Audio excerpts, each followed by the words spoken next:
Yeah, y'all. She ate all of it and then she realized, oh man, I was fasting. Assalamu alaikum everyone, and welcome back to Medina TV.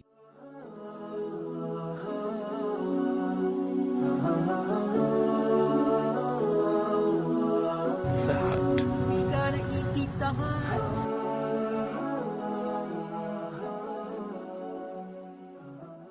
So in today's video, we're going to be doing a Ramadan questionnaire. But before we do that, guys, we're actually going to be taking you along skating. We usually never start our sit down videos with a vlog, but this time we will, just so you guys get an insight of our life, so you'll see how we skate. I'm not really good at it anymore, but we'll show you anyway. If you guys like content like this, please don't forget to hit subscribe. Press the bell icon so that you can get notified every week, because we post a lot. All right, guys, let's get into the video.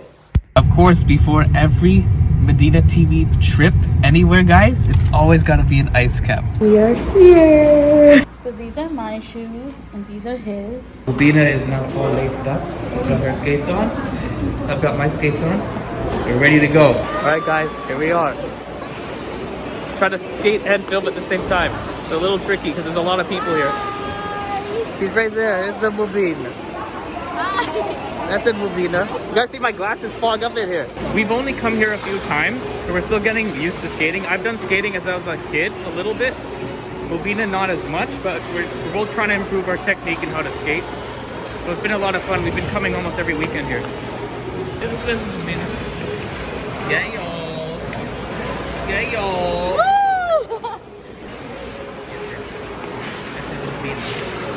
Dang it. How good she is, guys. She's only been skating like a few times recently. She's laying it. Good technique, Mubina. Woo! Now you need to learn how to stop. I don't know how to stop either. You're not alone. So we've been trying to debate, like, how do you skate? Do you put your skate forward, or do you just like pull it back? I've been pulling it back. I don't even know if my technique is proper, guys. I'm not sure. Guys, I'll show you. It works backwards. If you guys skate, you tell me what I need to improve. It's forward. So it's like... Yeah, he's doing it right, but he thinks that he's like going backward when really he's going forward. But you guys can be better judges of that. It's hard to skate and film at the same time. How is your experience skating? Skating is good. It's fun. What about you? I'm doing well, sort of. We're slowly getting better at this. Are we? The fact that I can hold my phone and skate is like already I a feel the thing. most comfortable I've been on a rink in a long time. Skate fast, Garrett. This isn't skating fast. Alright guys, we're now back from skating and we're going to be answering your questions about Ramadan. So some of you guys sent us some great questions from Instagram and the Discord. Thank you so much for sending those. We're going to answer them right now. Gotta get my sip in before Ramadan starts, though. Yeah. Get your sip in, honey. I want a sip. It's all empty.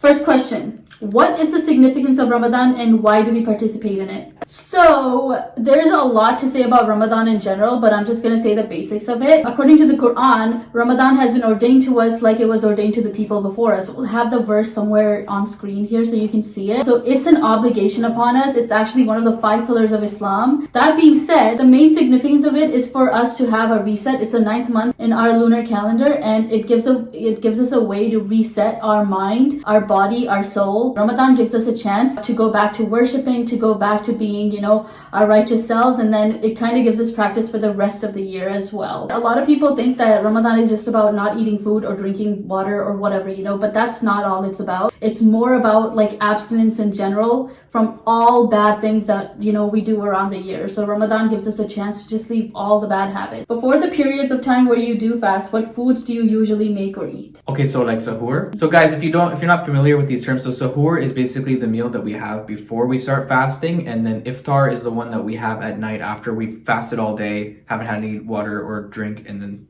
that's when we eat. Guys, just so you know, we will be making certain vlogs during this Ramadan period, so you guys will actually get to fast with us and see like how the process is, and it'll make it more visual for you on what we do during the Ramadan fasting, like the process. So what foods do we usually make? It's usually something that's pretty simple. I like to find foods that have a lot of like energy, but they also have protein. You have to assess for yourself though what you feel like eating at that time, because I personally don't have a huge appetite at that time. I don't like eating at that time. I struggle like sometimes I'll have milk, sometimes I'll have some dates are really good for energy. I'll make sure I have some water before I start fasting. Milkshakes you can have. Some people make these like little milkshakes. You can protein have shakes like milk shakes. You can have eggs, you can have nuts, just foods with protein and watermelon, maybe if you want that, something that keeps you hydrated. Yeah. Yogurt, there's all kinds of foods. You have to feel out what works for you though. Also, make sure to drink a lot of water Yeah. because you're not going to be able to drink water throughout the day. So I would suggest drink a lot of water at that time, just so you stay hydrated throughout the day. And I wouldn't personally eat something that's super dry that makes me thirsty. Like try to go through more moist foods or foods with protein or something that doesn't make you like thirsty, or something very salty would be I'd probably avoid. Next question.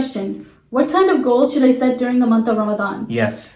This one is really key, and there's one that I kind of struggled with my first Ramadan. So you should set goals that are personal to yourself and what you think you're able to achieve. You need to set goals that are realistic. So if you're not reading, for example, any Quran at all, you could set a goal, for example, to read a few pages a day, or maybe read a page of Quran after each of your prayers, your 5 prayers. You can't look at other people and compare yourself and be like, well, you're reading the whole Quran. For example, if Mubin is reading the whole Quran, is that a goal that I'm going to set for myself? You have to look at your relationship with God and not compare with what other people are setting. Set something that's realistic for you. Next question. Is fasting difficult? So was it difficult for you when you first fasted, like the first time you did it? Okay, straight up, this is my feeling on it, is like if you're just fasting like one individual day, like if you guys try out fasting, it's not difficult. Even when you're doing it constantly day by day, it's not difficult. The thing is, when you're in Ramadan, it's kind of like a marathon, not a sprint. You need to take care of your body. You need to take care of yourself. For example, if you're fasting and you're not eating or drinking at all, and you're not taking care of yourself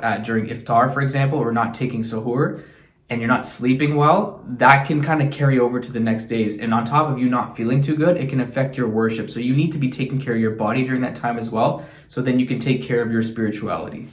I think the way I tackle it is, if you see fasting as just not eating or drinking, then it is difficult.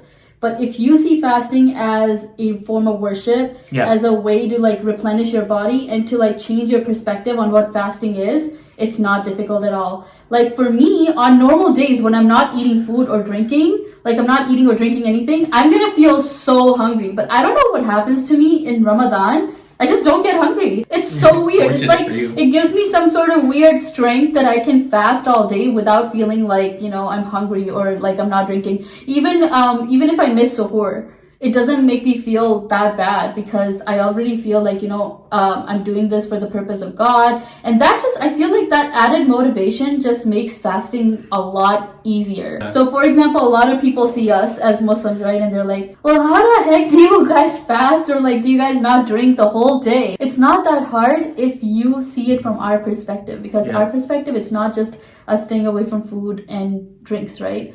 It's more than that. It's us using it as a form of worship. This is our time when we get closer to God, and that's our motivation. I think as when I was a non-Muslim and I looked at it, I'm like, why would you feel motivated to give that up? Like, I didn't understand the reason. When you don't know the reasons for why we do it, that's where it's kind of like, well, why would you do that? Like, it would be much harder, right? Yeah. Is Lent the same thing though? Like Lent, you would usually like give up, for example, my mom would give up chips, or my sister would give up like some sort of sweet item for like the 40-day period, and then you would go back to having it again. But it's not the same as like fasting and not having no water, not having any food, and then all the stuff that we do. It's kind of similar, but it's not completely the same. What happens if I make a mistake during my fast? So when you say make a mistake, do you mean like if you eat by accident, or if you like swear by accident, or if you you know, have a feast by accident? That happened to someone I know. A full feast? A full feast. They came home from school and she saw a huge platter of food, and then she ate all of it, and then she realized, oh man, I was fasting. But yeah, no, if that happens, anything by mistake, guys, it's forgiven. In fact, we see it as a reward from God. If we eat something and we don't remember it, does it ever happen to you? It did happen to me, I think even last year. Yeah. So right before I was done my fast, like a few minutes before when I was preparing the food, I accidentally took some because I was hungry, I was tired, I wasn't thinking. And that's the thing, like it can happen to anyone, right? Yeah, we consider it as a reward, guys. So if you see someone else eating something, don't tell them right away, bro, you're fasting. Let them finish and then say it. Like, you realize you were fasting, right? Unless, like, you know, they're literally in the middle of it and they keep eating it and you're like, bro, okay, you gotta stop now. you're fasting. Yeah. You're fasting. And then, you know, they have this epiphany like, oh my God, yes, I was fasting. Like your fast doesn't break by doing that. What should I do right now to prepare myself for Ramadan? I think one thing is, if you guys have never tried fasting before, it's the obvious. You should definitely try fasting, try it out and see how your experience is of it.